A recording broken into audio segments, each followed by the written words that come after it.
Bien, ahora sí, tenemos acá al doctor Fernando Fernández Ceballos para que nos pueda presentar la exposición que nos ha preparado. Muy bien, buenas tardes a todos.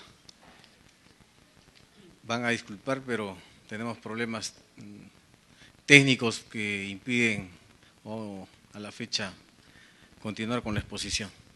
En primer lugar, he de felicitar a la Corte Superior de Tacna y Moquegua por los 5 años de la reforma procesal penal. Seguramente con mucho esfuerzo están llevando adelante lo que significa esta política de Estado, como muy bien lo dijo el doctor Rodríguez Hurtado. Y es que tanto la Policía Nacional, el Ministerio Público, el Poder Judicial, la Defensa Pública y Privada, somos actores de la seguridad ciudadana. Pero esto no queda ahí, sino que tiene que ir correlacionado con quienes dirigen la política regional o local en esa materia, que son el gobierno regional o los gobiernos locales. Por eso yo siento una suerte de frustración cuando advierto que el gobierno central no apuesta por esta política de Estado en la asignación de recursos, al ser insuficiente. Y nuestra única forma de seguir adelante es hacer alianza estratégica con el gobierno regional, el gobierno local, para seguir en este proceso de reforma. En segundo lugar, mi satisfacción de estar en Tacna, puesto que mi padre se desempeñó aquí como vocal superior provisional en la Corte y también como fiscal superior y en su oportunidad fiscal superior decano de Tacna y Moquegua, cuando en ese tiempo se formaba el Distrito Judicial de Tacna y Moquegua.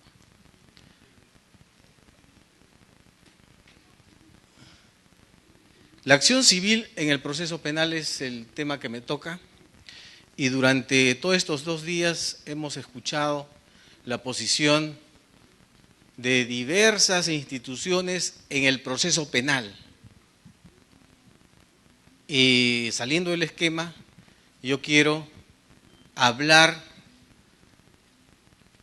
de la acción civil en el nuevo proceso penal, quizás apelando a esa animosidad mía de sentirme desde mis inicios, he sido civilista.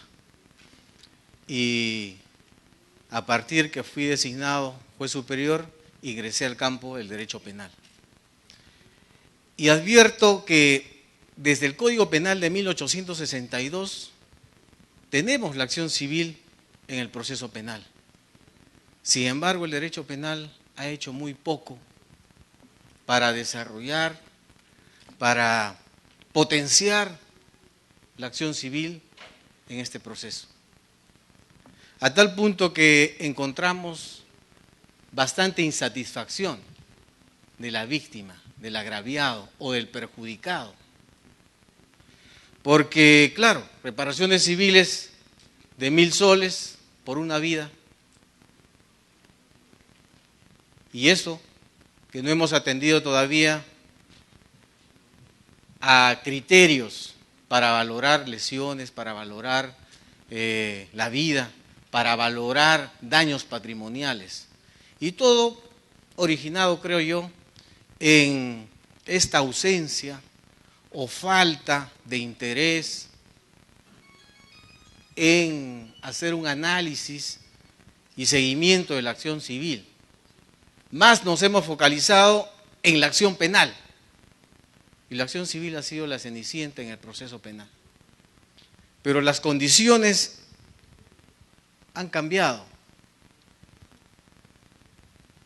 Con el Código de Procedimientos del 40 se dijo, y es cierto, el agraviado prácticamente no tenía voz en el proceso, tenía que constituirse en parte civil.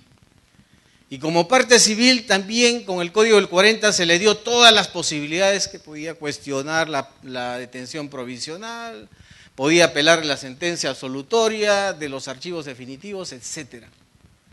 Pero en el nuevo proceso ya no es así.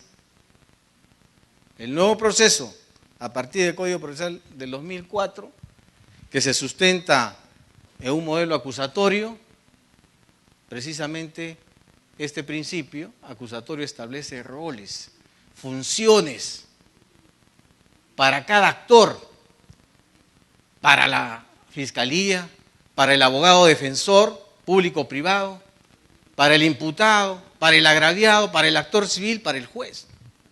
Cada uno tiene un campo de acción y no puede el juez colocarse en la posición de fiscal o el fiscal muchas veces quiere ser juez o el defensor del agraviado o defensor del actor civil quiere ser fiscal. Esas circunstancias no pueden seguir adelante, pero se da en el nuevo proceso. Por eso este tema de la acción civil deseo que lo puedan ver con una mente abierta, como es que debemos de tratar todas las instituciones en el nuevo proceso penal, porque el modelo acusatorio trae varias instituciones que vamos a tenerlas que rehacer, reconstruir nuestro derecho procesal penal peruano, porque ya no juega las normas del 40. Y la acción civil, actor civil. En Dominicana, por ejemplo, si el fiscal archiva el caso, el agraviado se coloca en la posición del fiscal y continúa el caso penal. O en el caso de Chile o de Colombia, que la acción civil solamente aparece después de haberse terminado la responsabilidad penal, cuando lo convocan al agraviado para preguntarle si es que va a instar o no la acción civil. En nuestro caso no es así. La acción civil van junto con la acción penal, van de la mano. Y parece que todavía no logramos entender esto, que se vienen produciendo varias externalidades de las que voy a dar cuenta acá, que no obstante estar en la norma y no obstante no estar en la norma, pero sí en la teoría general del proceso. Muchas ausencias del código las hemos instrumentado nosotros a través de nuestras decisiones. Y se las voy a decir una a una mientras vayamos avanzando en este tema. En primer lugar, en el Código Procesal Penal se establece que existen en este proceso dos acciones, la acción penal y la acción civil. Y sobre la acción civil se dice que quien es el titular de la acción civil es el Ministerio Público, no solo de la acción penal. El artículo 1 del Decreto Legislativo 52 dice que es el Ministerio Público quien persigue la reparación civil. Y así también lo dice el 11.1 del Código Procesal Penal. Sin embargo, cuando el agraviado se constituye en actor civil, pierde legitimidad el Ministerio Público, pierde legitimidad, opera una sucesión procesal por mandato de la ley. ¿Qué significa eso? Que la Fiscalía solamente se aboca a lo suyo, que es la acción penal, y el actor civil se aboca a lo que le es propio, la acción civil en búsqueda de la reparación. No puede haber retroceso, como vamos a ver en muchos casos, en las audiencias de control y acusación, donde no va el actor civil y el juez de la investigación preparatoria dice, bueno, no vino el actor civil, señor fiscal, ¿qué monto va a señalar reparación civil? Y el fiscal le dice, yo no estoy legitimado, el actor civil es el encargado. No, pero tiene que haber reparación civil y usted tiene que decirla. Bueno, 2.000 soles. Esa es la realidad. Eso está pasando todavía, porque se desconoce precisamente lo que está previsto en la norma. El 12.3, ¿qué dice? Señala que en el proceso penal, si es que se sobresee o se emite una sentencia absolutoria, continúa la acción civil. en los casos que procedan. Ejemplo, si se ha investigado una usurpación agravada del 202.2 por desposesión, el que con violencia o amenaza desposee total o parcialmente de un inmueble a otro, será reprimido. El tipo penal que exige violencia o amenaza, al margen que en la jurisprudencia hay cuestionamientos o en la judicatura hay cuestionamientos si es violencia contra las cosas o violencia contra las personas, no interesa. Pero si no hay el elemento típico violencia o amenaza, se sobresee. Pero lo penal, lo civil no. ¿Por qué lo civil no? Porque hay una desposesión y se tiene que entregar la cosa al poseedor que la tuvo previamente. ¿Y qué dice el 93 del Código Penal? ¿No dice que la reparación civil significa la restitución de la cosa y la indemnización? Y nos estamos olvidando de eso. Entonces, escuchar al 12.3. La acción civil sigue, no obstante que hay un sobreseimiento, sigue, no obstante que hay una sentencia absolutoria. El 257.2, el actor civil, el tercero civil solo podrán cuestionar las medidas patrimoniales que están orientadas a la reparación civil. No puede cuestionar el actor civil ni el agraviado de una prisión preventiva. No puede hacerlo. En el Código del 40 sí, ahora no. Solamente puede cuestionar aquellas incidencias que tengan relación directa con la reparación civil. 105. La actividad del actor civil comprenderá la colaboración en el esclarecimiento del hecho delictivo. Y el Acuerdo Plenario 5/2011 señala la participación del actor civil, del agraviado en el proceso penal, es una participación moral en el aspecto penal, porque no le es suyo. ¿Quién es el titular de la acción penal? No es la Fiscalía. Déjenla trabajar a la Fiscalía. ¿Cuál es el trabajo del defensor, del agraviado, del actor civil? La reparación civil.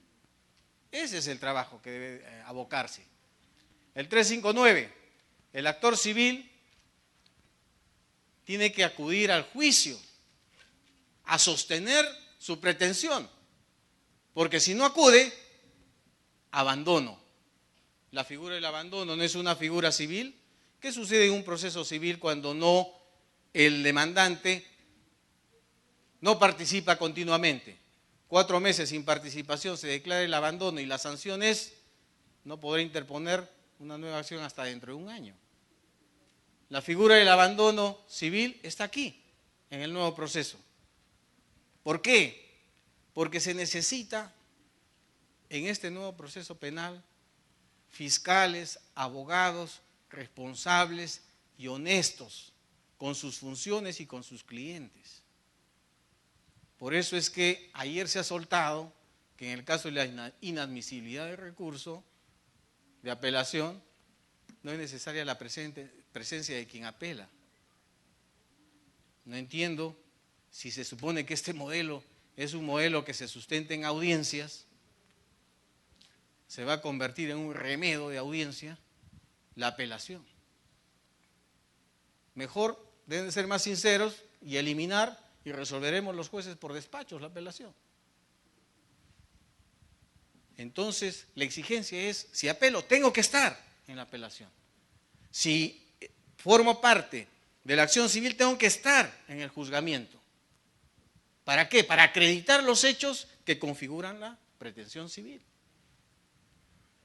El 388.1, el abogado del actor civil demostrará en el juicio el derecho a la reparación.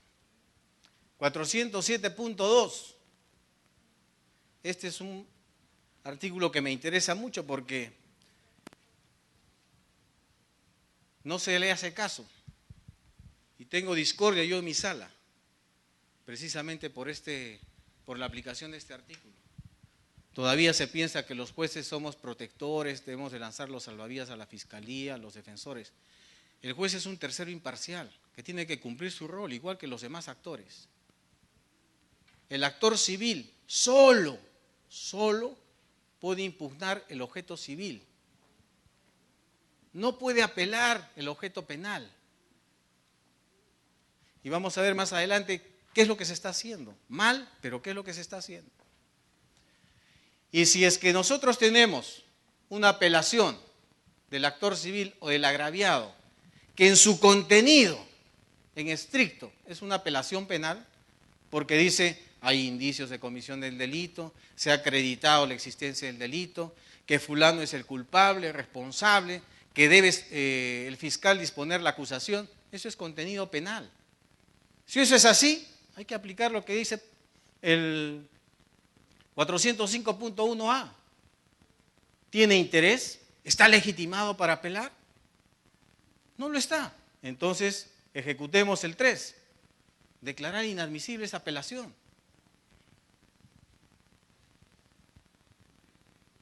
Esta base normativa y legal que les he dado cuenta de manera breve, voy a emplearla en estas cuestiones a la acción civil dentro del proceso penal. Primera cuestión que debemos de tenerla clara. Son los hechos, a través de los hechos relevantes de cada caso, quienes originan la acción penal o la acción civil. Los hechos. Y los hechos es todo aquello que se produce en la realidad.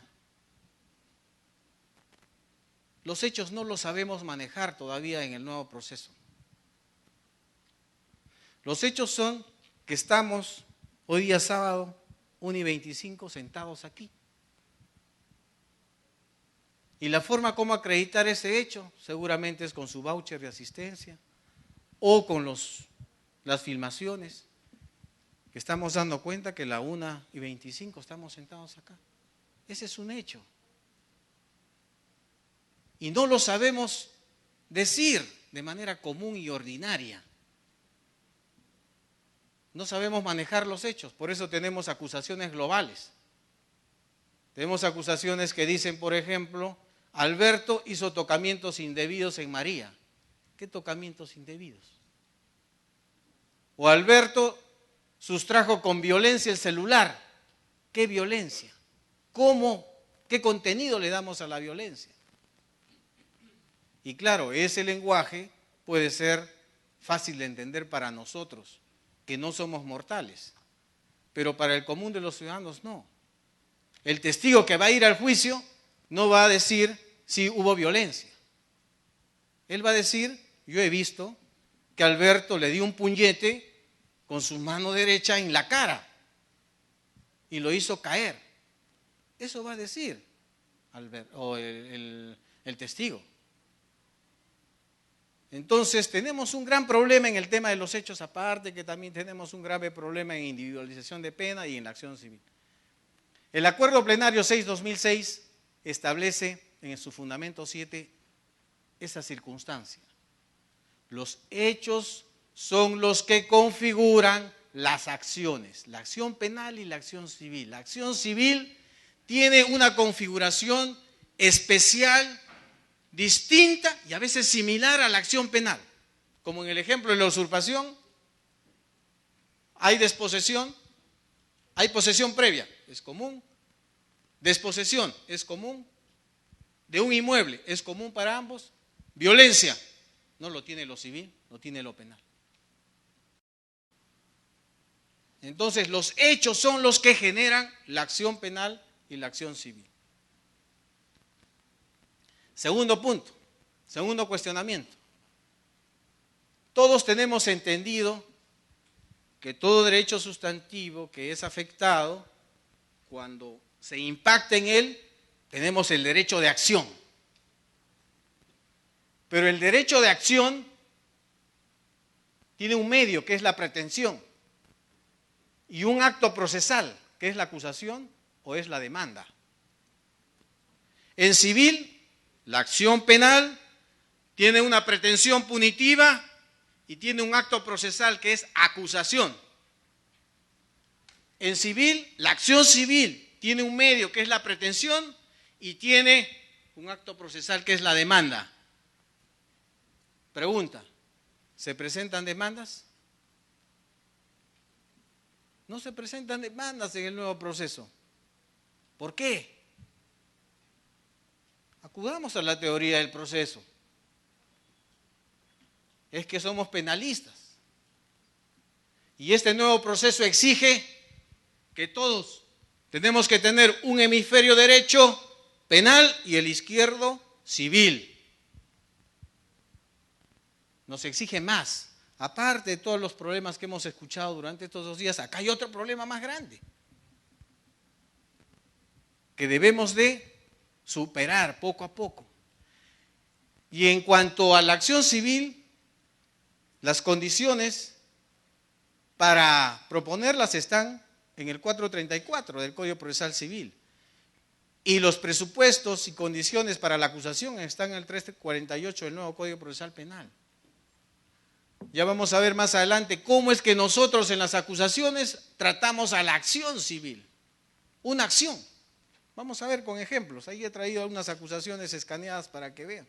Y seguramente si hacemos auditoría aquí en los nuevos procesos vamos a encontrar lo mismo. ¿Qué nos dice el acuerdo plenario 5/2006? Nos dice que en el proceso penal existe una acumulación heterogénea de pretensiones, pero se equivocaron y después en el acuerdo plenario 5/2008 reconocen y dicen lo que existe verdaderamente es un acuerdo o una acumulación heterogénea de acciones. ¿Por qué? Porque primero es la acción, después es la pretensión y después es la acusación o la demanda.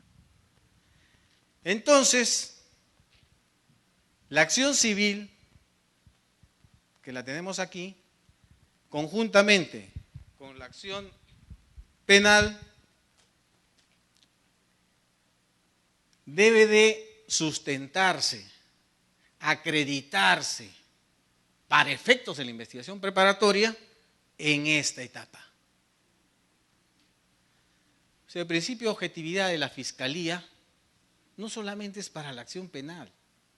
O sea, no solamente su función es acopiar los actos de investigación para que a la conclusión de la investigación preparatoria y en base al principio de objetividad señale si es que acusa o sobresee, sino también ¿para qué? Para la acción civil.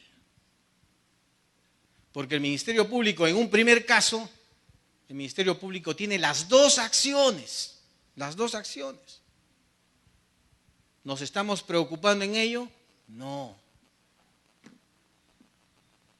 Ahora, en cuanto a la acción civil, cuando el agraviado se constituye en actor civil. En el acuerdo plenario 5/2011, más o menos, así sutilmente, la Corte Suprema nos está diciendo que en el momento de constitución en actor civil ya debemos de señalar la fundamentación fáctica, la fundamentación jurídica, los daños, los tipos de daño, emergente, lucro cesante, daño moral, el quantum por cada uno de los daños, como una suerte de cuasi demanda. Ya nos está diciendo eso la Corte Suprema en este acuerdo plenario 5/2011. Pero tenemos que complementar lo que dice la Corte Suprema. ¿Por qué? ¿Qué pasa si aquí en mi constitución en actor civil digo, tengo como medios de prueba una pericia médica, donde existe la determinación del daño físico? Pero en este interín que está aquí, ingreso como acto de investigación una pericia económica y médica que diga que estas lesiones van a demorar 10 años en sanarse, por consulta médica una cantidad de dinero, por medicamentos otra cantidad de dinero mensual y su proyección en 10 años significa tal monto. ¿Qué pasaría con esto? Por eso es que, si bien es cierto, la constitución actor civil puede darse ahí, pero la consolidación de la pretensión tiene que darse al terminar la conclusión de la investigación preparatoria, a través de la demanda. Tiene que presentarse una demanda civil. Seguramente a muchos que estamos aquí va a ser una blasfemia, pero es así. Creo que debe ser así. A ver, por favor, creo que es un atentado.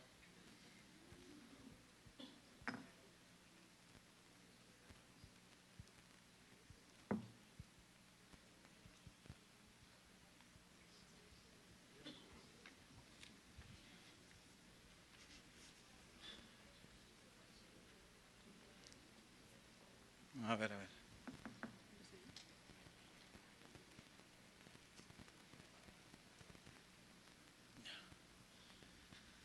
Bueno, van a disculpar, pero creo que esta va a ser la anécdota, las exposiciones. Vamos a ver acá los siguientes casos. ¿Cómo estamos trabajando la acción civil? En el sobreseimiento. En el sobreseimiento, cuando el Ministerio Público tiene las dos acciones, ¿qué hace? Plantea el sobreseimiento. Pregunto, ¿qué dice sobre la acción civil? Nada. ¿Y qué está sucediendo? Que el juez declare el sobreseimiento. Pregunta, ¿el agraviado y el actor civil o el agraviado tiene el derecho de cuestionar el sobreseimiento? Pero en el aspecto civil, no en el penal. ¿Qué decía el 407.2? Si al actor civil, que es parte en el proceso, solamente se le permite cuestionar el objeto civil, al agraviado, que no es parte en el proceso, que es sujeto procesal, ¿se le va a permitir más derechos que a quien es parte? ¿Qué está sucediendo? Se declara el sobreseimiento. ¿Por qué? Porque la Fiscalía no cuestiona o no propone nada sobre la acción civil. Eso está pasando. Otro caso. Si es que existe actor civil y Fiscalía, ¿qué pasa respecto a la acción civil? ¿Debe haber demanda? Sí, debe haber demanda. Para validar el 12.3. El 12.3 dice, hay sobreseimiento, pero el juez debe pronunciarse, no obstante, por la reparación civil o la acción civil.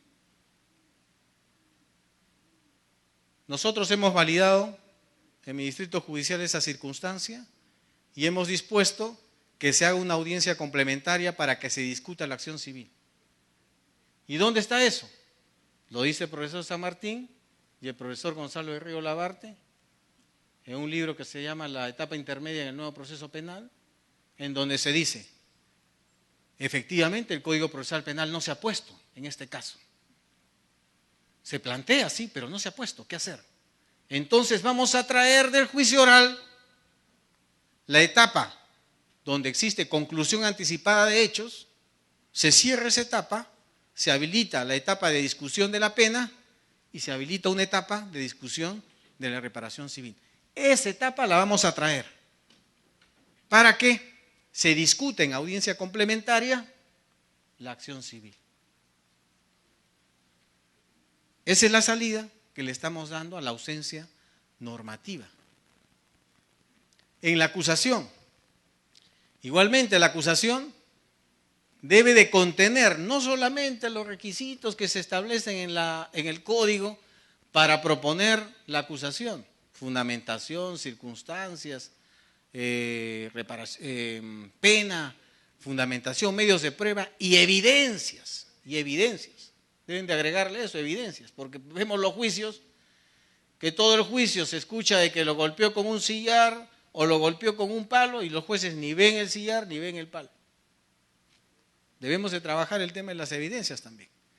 Y aquí no solamente la acusación debe estar muy bien hecha, como nos gusta, en penal, sino también la demanda civil en un otro sí. Fundamentación jurídica, fáctica, medios de prueba para sustentar la demanda civil. Porque hemos dicho que la acción civil tiene una pretensión y tiene un acto procesal que se llama demanda.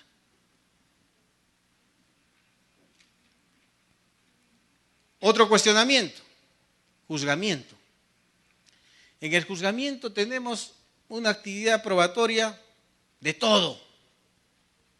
De todo tenemos en el juzgamiento. La propuesta es que apliquemos la cesura. Se actúa. Todos los medios de prueba para determinar la responsabilidad penal, se corta, se señala, se ha determinado su responsabilidad penal, ahora vamos a discutir agravantes y atenuantes. Una vez que terminamos esta discusión, pasamos a otra etapa. Vamos a discutir la responsabilidad civil y medios de prueba para determinar la responsabilidad civil. Y emitimos una sentencia en justicia. ¿Qué es lo que tenemos ahora? Todos nos preocupamos en esta etapa. En esta no y en esta menos. Cuando hay apelaciones de sentencia en determinación de pena y se dice, señor juez, solicito que se reduzca la pena. Razones: en estado de ebriedad, 5 hijos, cuarto de primaria, y hacen un discurso pero muy especial las defensas, con todo el auditorio que tienen al frente. Después vienen las preguntas de los jueces. ¿Se ha acreditado que tiene quinto de primaria? No. ¿Se ha acreditado que tiene 5 hijos? No. ¿Se ha acreditado el estado de ebriedad? No. Entonces, ¿cómo se va a bajar la pena? O en responsabilidad civil, solicitamos que se incremente la reparación civil de 5.000 a 100.000 soles. Y todo un discurso para eso. Excelente. Pregunta del tribunal. ¿Se ha acreditado la reparación civil? Primero, daño moral. ¿Hay alguna pericia psicológica del impacto del daño en la víctima? No. ¿Se ha hecho alguna proyección en daños emergentes respecto a lo que esta persona va a requerir o en lucro cesante? No. Entonces, ¿por qué el incremento? Solo es argumentación, retórica, pero no hay nada probado. Teniendo estas etapas, por lo menos podemos resolver en justicia cada caso. Y acá vemos otro cuestionamiento, lo que les iba adelantando, el sobreseimiento. El sobreseimiento, señores, tiene que haber necesariamente, desde mi posición, pronunciamiento sobre las dos acciones, penal y civil, de tal manera que se permita al agraviado cuestionar el tema civil o al actor civil cuestionar el tema civil. No puede cuestionarse ni decidirse en la segunda instancia el tema penal. ¿Por qué? Porque si hay sobreseimiento penal, no hay apelación. Esto ha quedado consentido. ¿Y qué está pasando en la segunda instancia? Estamos declarando la nulidad de una resolución. Eso está pasando. Y hay una exigencia. Y en base a un principio, si esto es lo que se apela, esto es lo que se decide. Sin embargo, si tenemos apelaciones de agraviado de actor civil sobre este extremo, no podemos pues resolver declarando la nulidad o dejando sin efecto este sobreseimiento. Igualmente en las sentencias tiene que haber definitivamente pronunciamiento sobre lo penal o lo civil. La Fiscalía tendrá que decir, si sobreseo penalmente, no puedo sustentar una pretensión civil porque no existe nexo de causalidad, no tengo suficientemente acreditada el sustento de esta acción, etc. Casos. Acá tenemos una acusación por lesiones graves. Acá está la reparación civil. Como no la van a ver, miren, reparación civil. De lo actuado se tiene que la vida de una persona no es cuantificable, siendo razonable determinar el monto de la reparación civil en 30.000 soles, que deberá ser pagada en forma solidaria, ello en consideración al artículo 92 del Código Penal. Así tratamos a la acción civil en el nuevo proceso. Lo mismo que antes. Y ese es un llamado a la reflexión para que no hagan esto. Acusación, caso de usurpación.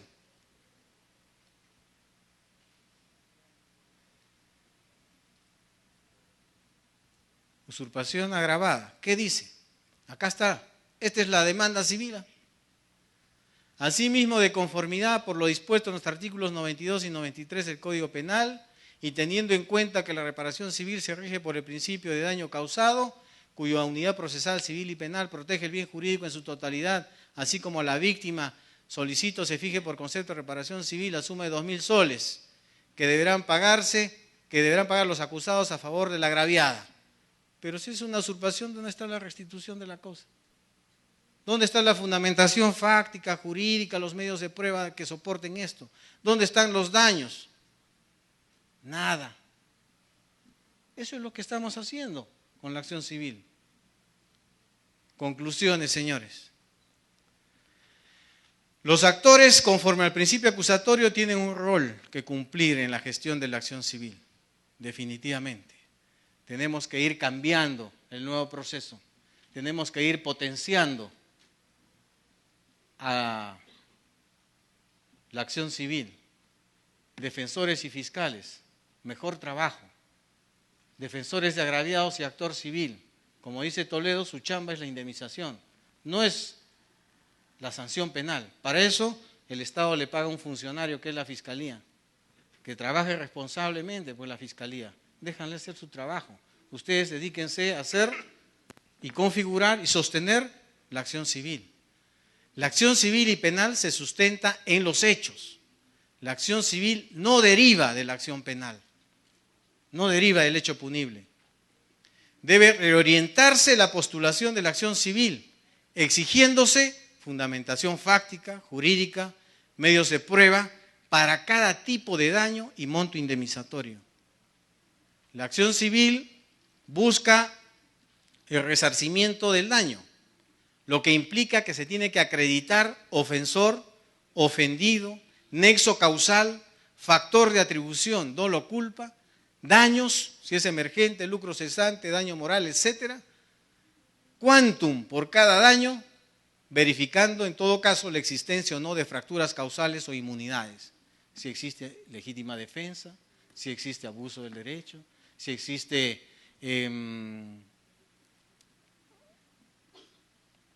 algún otro elemento que quiebre esa fractura causal. La acción civil merece un adecuado tratamiento en la etapa intermedia, ¿no? Pedidos de sobreseimiento de la Fiscalía, si tiene las dos acciones, en debida forma sobre las dos, que permita que el agraviado cuestione. Acusaciones también en la misma forma. Es conveniente establecer una metodología en la actividad probatoria dentro del juzgamiento que permita evaluar y decidir en justicia la acción civil. Es necesario definir la posición del agraviado y actor civil en la impugnación. En el proceso de rehacimiento o reconstrucción de nuestro derecho procesal penal peruano, existen ausencias u omisiones que deben ser cubiertas por la ley o la jurisprudencia. Respecto al tratamiento de la acción civil, en especial, ¿qué hacemos y cuál es el proceder en la etapa intermedia cuando hay sobreseimiento de acusación, en el juzgamiento, en la impugnación, en el abandono, en la terminación anticipada y en otras etapas? Muy bien, caballeros, muchas gracias por su atención.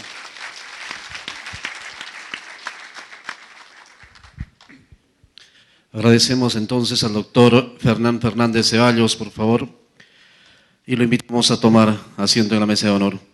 En estos momentos continuamos con la participación de los panelistas, tanto el doctor Jorge de Amat Peralta como el doctor Pedro Limache Ninaj. Damos la palabra al doctor Jorge de Amat Peralta. Gracias. En primer lugar, felicitaciones, doctor Fernández, por su excelente excelentísima exposición, y esto no lo digo simplemente por una cuestión protocolar, toda vez que siempre después de una exposición se saluda o se felicita al expositor. En esta ocasión, con toda sinceridad, su ponencia en este congreso, con total seguridad, ha incrementado o ha fortalecido los criterios y conocimientos que tiene la comunidad jurídica tacneña en los temas relativos a su discurso. He tomado atentamente nota de todos ellos. La velocidad con la cual y la dinámica que usted le ha dado a su exposición no me ha permitido anotarlos todos, pero tenemos la tecnología y ojalá que el sabotaje que al menos se ha podido advertir en cierto momento no nos prive de contar con la totalidad de la reproducción de su discurso. Muchas gracias nuevamente por su aporte. Nos han dado solo 5 minutos de intervención por cada panelista, en tal sentido vamos a pasar directamente a las preguntas que tienen que ver con la casuística. Si me permite, son dos. La primera relativa a la acción civil. El caso concreto que planteo es el siguiente: hay actor civil en el proceso, por circunstancias X no acude al juicio oral a sustentar su demanda, su pretensión resarcitoria civil. Sabemos que puede ser un descuido de la defensa, alguna negligencia hasta del mismo agraviado, que es actor civil. No acude a juicio oral, no sabe, no puede cómo justificar su inasistencia, de modo que pueda pedir al juez que se reinicie o se retome el juicio oral con su presencia. Hay el principio de protección a la víctima,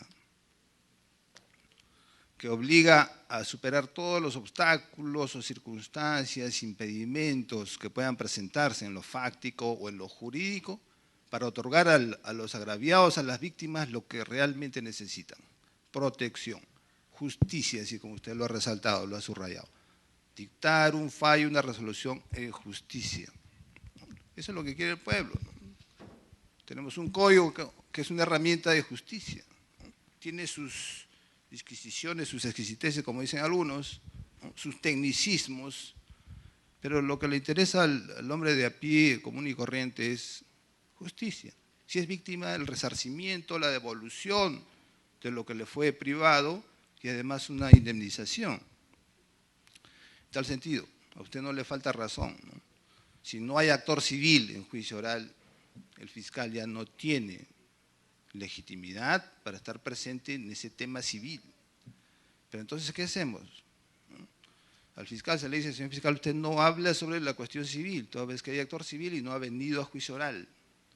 Entonces, ¿cómo queda ese agraviado? Queda privado de poder pedir en el proceso penal una satisfacción indemnizatoria o devolutiva de lo que se le privó y a la vez privado de acudir a la vía civil.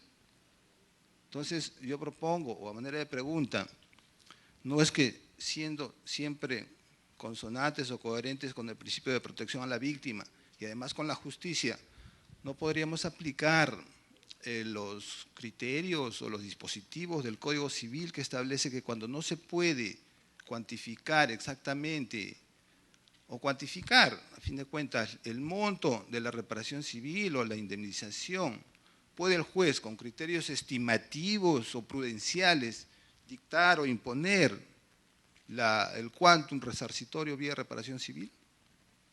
Y para graficarlo mejor en un tema concreto, en un caso de hurto consumado donde no se ha recuperado el bien hurtado, o en una estafa consumada, la víctima entregó su dinero y no lo vio jamás. Si lo ponemos en este caso, en el proceso que, tal como lo he graficado, el juez condenará, puede condenar al que hurtó, condenar al estafador, pero si el actor civil no acudió, el agraviado siendo actor civil no acudió a juicio oral, el fiscal no puede pedir una reparación civil, y menos el juez puede imponer o fijar la reparación civil. Entonces, al estafador y al agraviado no se le otorga la restitución del monto estafado. Entonces, Si esto lo explicamos a un ciudadano común y corriente, lógicamente no lo va a entender. Pero si tenemos las normas del Código Procesal, perdón, del Código Civil, que permiten esos criterios estimativos y prudenciales, en su criterio, doctor Fernández, no es posible, con una amplitud de criterio, como usted también lo anunció y lo subrayó al inicio, ¿no? Mente abierta, aplicar este criterio o aplicar estas normas del Código Civil que tienen relación con la acción civil. Y la segunda pregunta concreta ya. En esta ciudad existe alta incidencia de delitos aduaneros, donde la víctima o agraviado es la SUNAT, ¿no? Entonces, de todas maneras, vemos que la víctima tal cual la hemos tratado durante todo el Congreso no es pues la víctima Estado, ¿no? Cuando sabemos que SUNAT, con todo el poder que tiene, con las normas especiales que posee, no es víctima, sino se convierte en un ente persecutor, incluso más agresivo que el fiscal. En casos concretos, se incauta los vehículos o instrumentos del delito. Ante un pedido de reexamen, el juez libera el vehículo. El fiscal no apela, apela a SUNAT. Entonces, apela en pos de retener el vehículo, ¿no? Alegando ser instrumento del delito. Entonces, la pregunta es, y tal como le hemos preguntado al abogado de SUNAT en la audiencia, ¿no? ¿Cuál es el agravio concreto? ¿No? Indican, queremos que se cumpla la ley. Entonces, ese es el interés de la ley. Sí, incluso, indican, ¿no? Entonces, porque ellos, según la ley de delitos aduaneros, son custodios únicamente. En la incautación son custodios, ¿no? Y el fiscal, en la audiencia, ¿qué indica? Bueno, ese tema no es de interés en nuestra función, dentro de nuestra función persecutoria del delito, en tal sentido no tenemos oposición. Bueno, entonces, la pregunta es, SUNAT, con ese poder de normas especiales que tiene, ¿tendría legitimidad para solo ella apelar contra las liberaciones de los vehículos? Gracias, doctor. A la primera pregunta. Fíjense, el nuevo proceso, la gran posibilidad que da a los defensores de agraviados y actor civil, fundamentalmente este último. Cuando nosotros tenemos un proceso civil, ¿quién hace la investigación preparatoria? ¿No somos nosotros los abogados? ¿No somos nosotros que estamos pidiéndoles los documentos, a ver quién va a declarar en un caso de nulidad de acto jurídico, de cumplimiento de contrato o de indemnización de daños y perjuicios? ¿No somos nosotros los que hacemos la investigación preparatoria? Claro. Nosotros pagamos aranceles para interponer nuestra demanda. Dependerá. Inclusive para la apelación hay montos. Si pide 1 millón de soles, el monto de apelación va a ser mayor.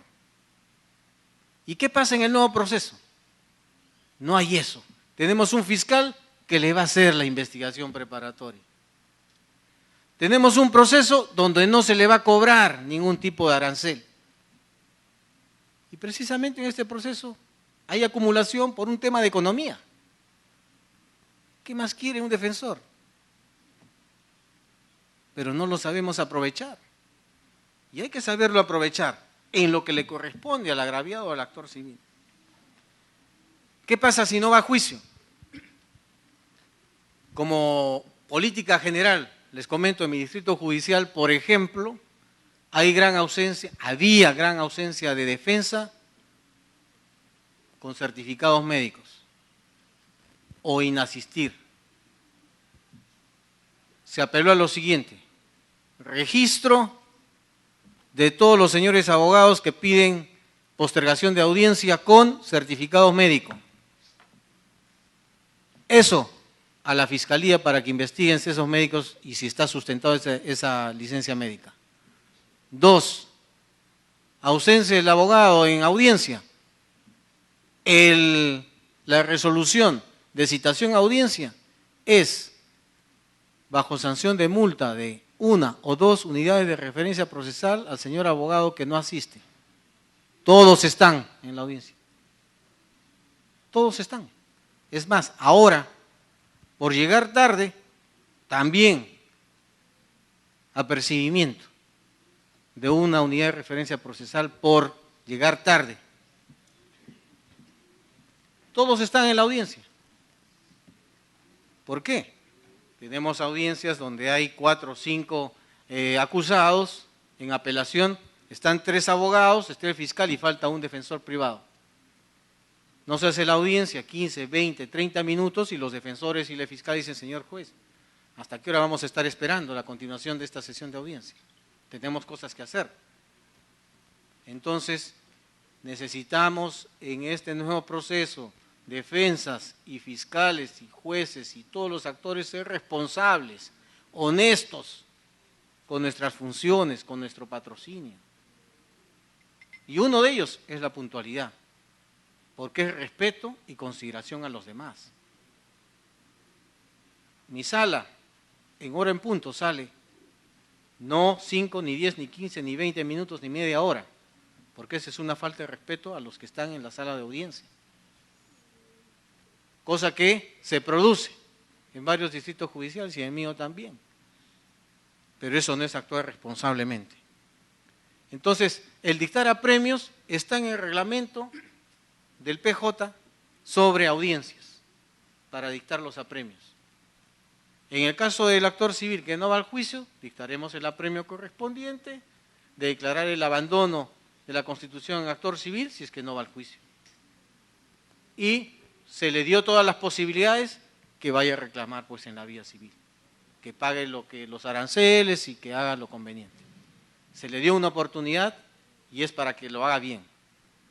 Segundo, en caso de delitos aduaneros y en específico del daño producido a personas jurídicas privadas o públicas es distinto. Ya, por lo menos en mi distrito judicial, la SUNAR, la SUNAT tienen claro que la apelación es sobre aspectos civiles o incidencias referidas a reparación civil. Una incautación no tiene nada que hacer. La incautación dependerá, es para el tema de la fiscalía, que hará las pericias del caso y después tendrá que devolverse. Pero no es del actor civil, la SUNAT. Es más, en caso de defraudación tributaria, donde existe en el caso de donde se aplique el acuerdo plenario, donde se dice que el requerimiento de la administración tributaria bloquea el pago fraccionado, ya se le pagó a la SUNAT íntegro. Sin embargo, lo tenemos al actor civil ahí, el procurador encargado de SUNAT, su abogado delegado, y le decimos, ¿qué dice la ley penal tributaria? ¿No dice que cuando se pagó la deuda ya no se puede instar la reparación civil? Sí, doctor. Entonces, me desisto.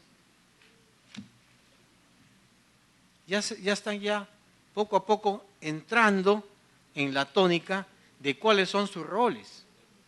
Cada uno tiene un rol que cumplir y tiene que hacerlo en base a sus competencias y en base a lo que dice la ley. Gracias. Doctor Fernán Fernández, felicitarle también por la brillante exposición respecto de este tema tan álgido y tan poco tratado como es el relacionado con la reparación civil y con el actor civil en específico en este caso. Específicamente en relación al actor civil, el nuevo modelo procesal establece que el actor civil debe tener interés en la reparación civil. Y bueno, y ello es lógico, ya usted lo ha explicado ampliamente. Un tema recurrente en específico es en los casos de delitos contra la administración pública. En el caso de los delitos contra la administración pública, el agraviado es el Estado, a través de las diversas entidades, especialmente municipalidades, gobiernos regionales. Al respecto, la norma de defensa del Estado establece que quien defiende los intereses, en este caso de los entes agraviados, es el procurador público correspondiente de la entidad. Pero también esta misma ley establece que el Procurador Público Anticorrupción participa en todos los casos en este tipo de delitos. Inclusive esta misma ley también establece, no recuerdo muy bien el articulado, pero establece que la reparación civil, en caso de existir, se distribuye 50%, si no me equivoco, para la entidad agraviada o a favor de la entidad agraviada y otro 50% a favor de la Procuraduría Anticorrupción. Mi pregunta o mi curiosidad es la siguiente. En un proceso debe regirse por el principio de unidad del actor civil. Me explico. En un proceso judicial de estos delitos solamente debería haber un solo actor civil. ¿Qué pasaría si cosa que es común, bueno, aquí en nuestro distrito judicial es común, el Procurador Público Anticorrupción solicita constituirse en actor civil y posteriormente, o en unos casos uno actúa antes, lo otro después, el Procurador Público de la entidad agraviada, llamemos municipalidad, también se solicita constituirse en actor civil.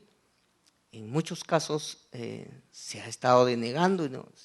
En un proceso solamente puede existir un actor civil, al Estado solamente puede defenderlo un procurador, etcétera.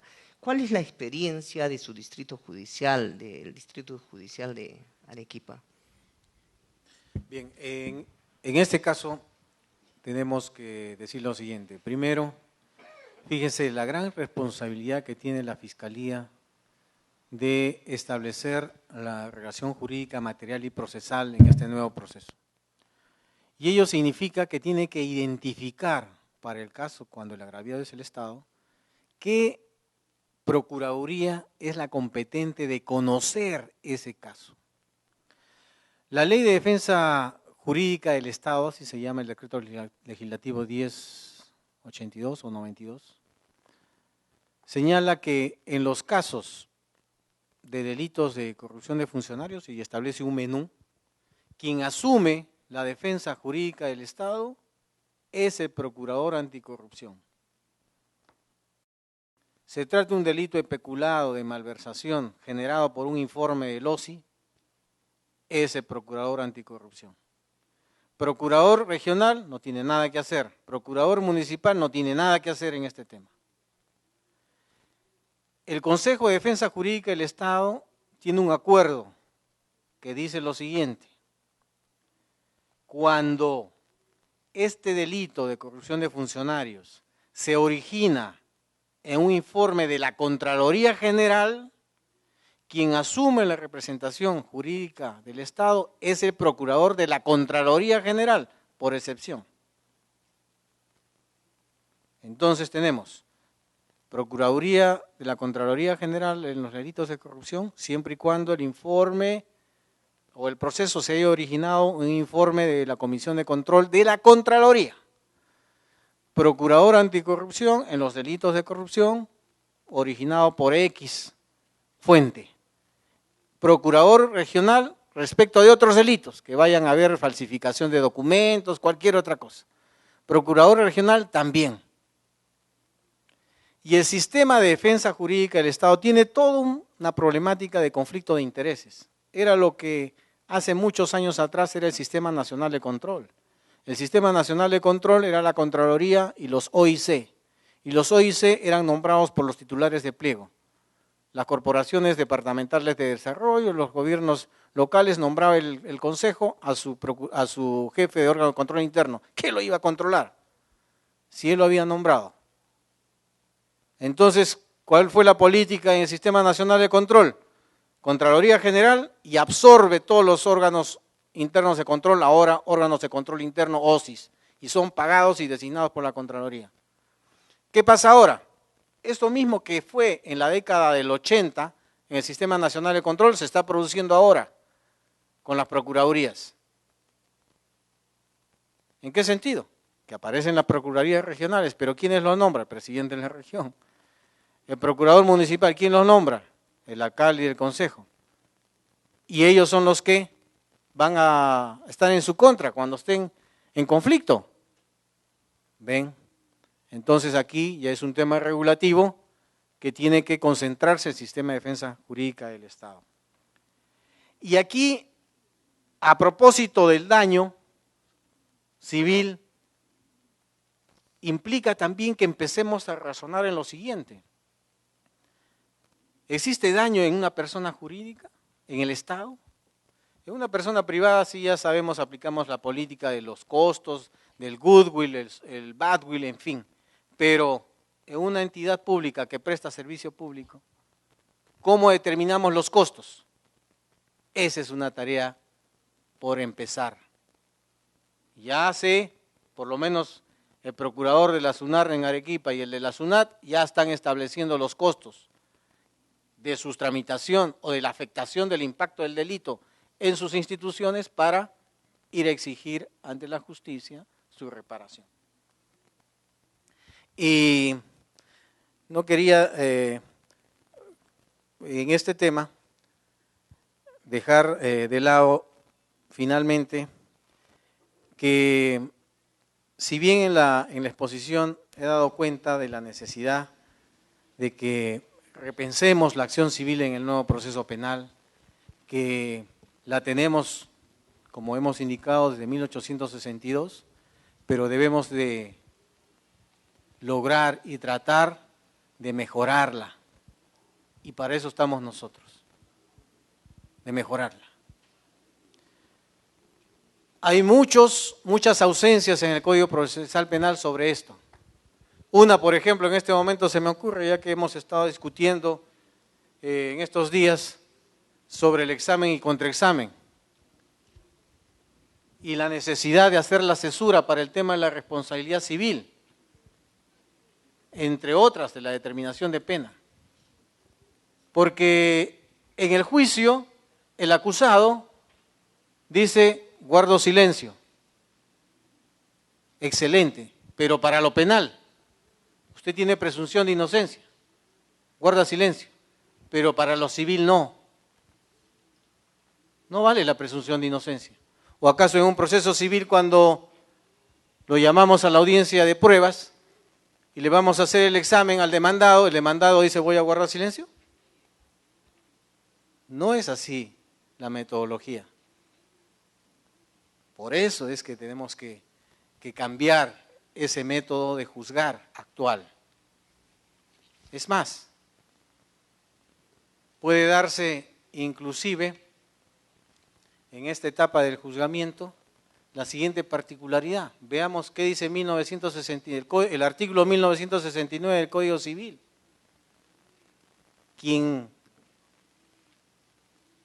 A quien se le demanda tiene que acreditar el dolo o la culpa.